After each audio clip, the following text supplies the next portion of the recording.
question. Aller vers les pauvres, oui, bien sûr, et avec tout son cœur. Mais pouvez-vous nous dire un mot des formes collectives d'action? Alors, SAMU social, vous avez un peu décrit, Secours catholique, etc. Vous avez parlé aussi d'ATD Carmonde. Quelles sont les associations qui vous semblent vraiment avoir un charisme pour bien s'occuper des pauvres, comme vous l'entendez? Très bien. Déjà, je voudrais faire une différence. À l'heure de l'image, il ne peut pas y avoir de prophètes, c'est-à-dire de gens qui disent « je représente les pauvres ». Ça n'existe pas, ça. Et ceux qu'on verrait à la télévision qui disent « je parle au nom des excuses des pauvres », des escrocs. Personne ne parle au nom des excuses que les excuses. Père Joseph avait bien compris.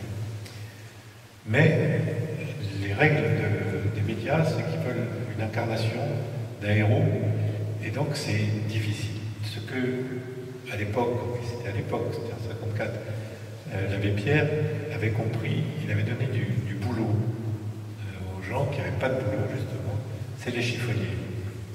Les chiffonniers, c'était Emmaüs, la création d'Emmaüs, mais aussi la fondation Abbé Pierre, d'ailleurs, il se frite un peu. Mais bon, c'est normal. Mais Emmaüs, c'est devenu une communauté. Communauté, c'est quand on n'a pas de talent, on n'a pas de spécialité, mais on a des frères. Et on vit ensemble. Alors, le piège de la communauté, c'est qu'on ne peut pas s'en échapper. Mais on ne peut pas s'en échapper parce que pour faire quoi quand on est... C'est comme un enfant qui ne sort pas du sein maternel. Mais c'est une solution pour éviter la pauvreté, de l'exclusion et de la solitude. Voilà une bonne méthode, et ces communautés d'Emmaüs sont répandues à travers le monde, et c'est une solution. Tout ce qui est des petites communautés, c'est des petites communautés. En 97, j'ai fait passer, quand j'étais au gouvernement, le décret de pension de famille. Qu'est-ce que c'est qu'une pension de famille? Maison relais. Toujours le vocabulaire.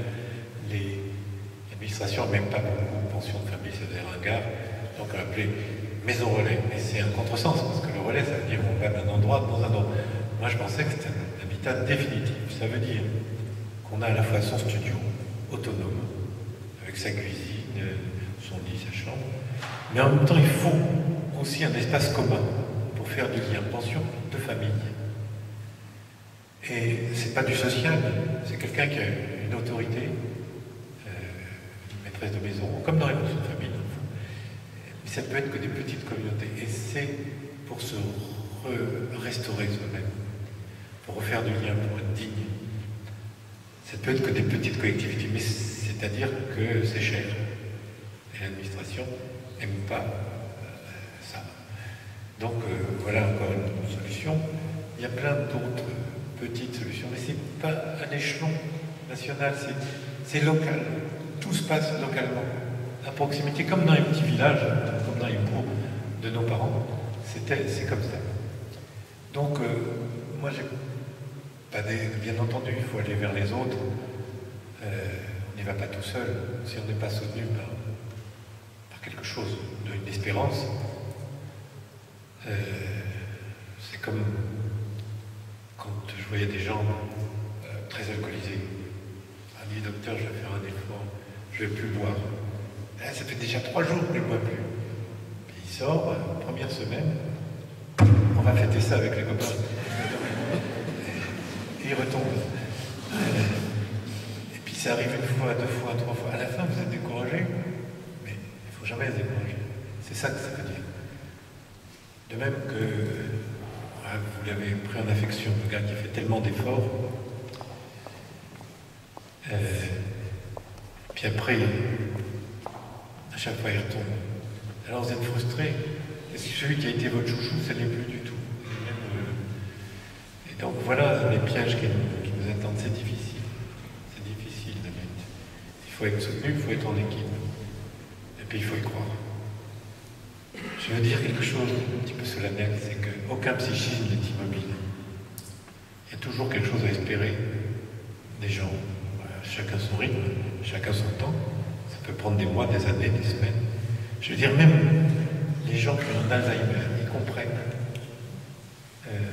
les différences affectives, différences de lumière, différences de couleurs, différences d'humeur. Il y a toujours quelque chose. Et donc, il faut toujours entreprendre quelque chose, mais c'est difficile. Il faut avoir l'âme cheminée au corps. Justement, une question qui vient de nous arriver, qui rentre... les associations sont confrontées à des jeunes en précarité. Alcool, drogue et totalement désœuvrés. Comment, pour des jeunes, peut-on réussir à inclure quand ils n'ont pas encore 15 ans de rue? Eh bien, là, je prends mon expérience personnelle de mon patron. J'ai eu en médecine, de temps en temps, un maître. J'ai eu un maître qui m'a appris l'urgence. L'hôpital Henri Mondor, au début du salut. Il m'a malmené parce que quand la première promotion est arrivée, il dit je vais vous donner d'abord la bonne nouvelle. Vous avez droit à une demi-journée de congé par semaine le dimanche après-midi. Maintenant, j'attends la mauvaise, vous avez des gardes un jour sur deux.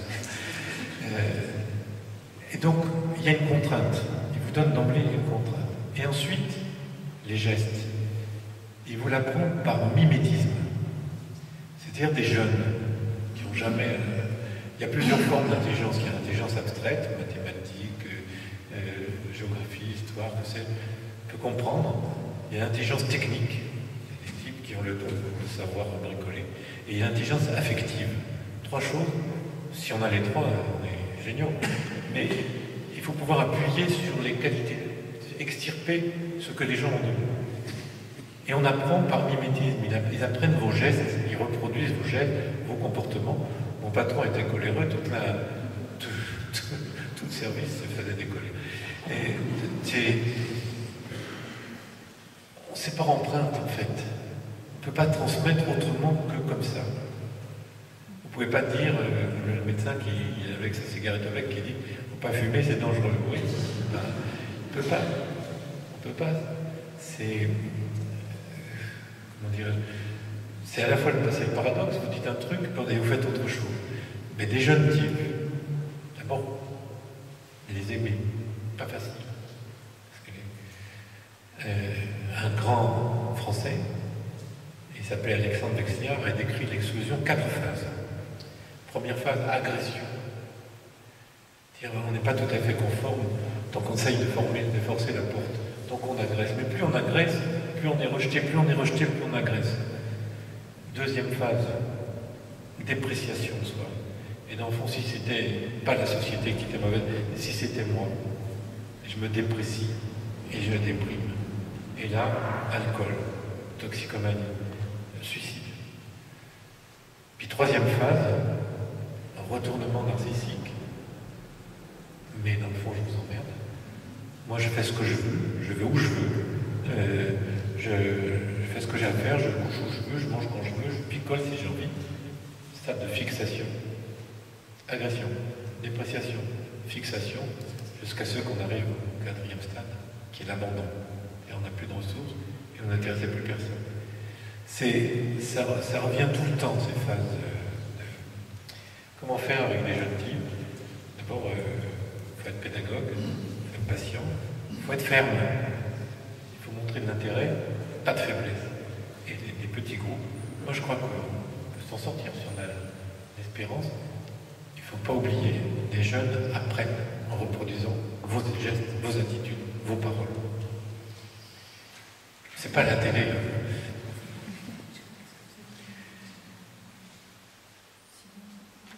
Allez-y. Vous êtes allé en Libye. Parlez-nous de ce pays. Pouvons-nous espérer des jours meilleurs? C'est pas dans le cas de pauvreté, quoi. Si. Non, mais si vous voulez, les pauvretés sous toutes ses formes. Lorsqu'il y a eu des attentats à Saint-Michel, les gens ont été bien soignés, vraiment, ils étaient bien évacués, la Salpêtrière, les voyait, et le président Chirac, puisque j'étais à la fois médecin, ministre de l'Humanitaire, va aller les visiter. Et j'ai trouvé des gens qui étaient bien traités, mais ils étaient très bouleversés, tétanisés. Ils n'arrivaient pas à expliquer clairement. Or, c'est un syndrome que nous connaissons en médecine, en tout cas que les médecins militaires connaissent, ça s'appelle la névrose post-traumatique. Qu'est-ce qui se passe? la description clinique, je vais vous le dire très brièvement, il y a une intrusion, un choc, et tout d'un coup l'espace, le temps se déroule plus, il y a un effondrement de tout ce qu'il y a autour de soi, on ne comprend pas, il n'y a pas de mots.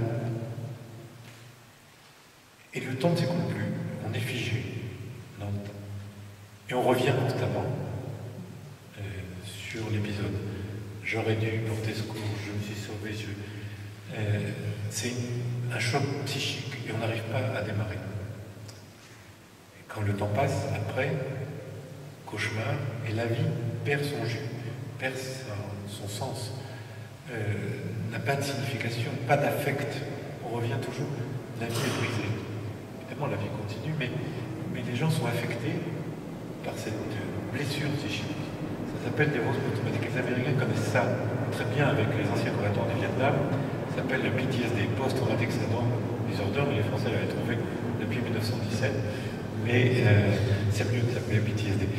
Toujours est-il qu'avec le service social international, j'ai proposé, pour ces blessés psychiques qui ne sont pas connus, aussi bien en Libye qu'en Colombie, pour les gens déplacés, les victimes de violences, de faire des traitements, parce qu'en France, on a une vraie connaissance de ce syndrome, et il y a des spécialistes, et j'ai proposé cette aide-là. Je pense que dans la rue, c'est ce qui leur arrive psychiquement, c'est un peu le même symptôme, sauf que c'est pas aigu, mais c'est un peu un traumatisme permanent. Et je pense que c'est pour ça que médical et social ont tort de se séparer. Il y a quelque chose à faire. Donc en Libye, j'ai proposé ça à des gens. Évidemment, c'est difficile, ils ont été étouffés pendant toutes ces années.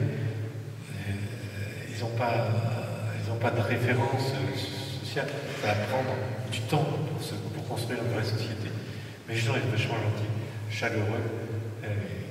Ils vous croisent free Libya. C'est-à-dire qu'eux étaient libres dans leur cœur. Et c'était très émouvant.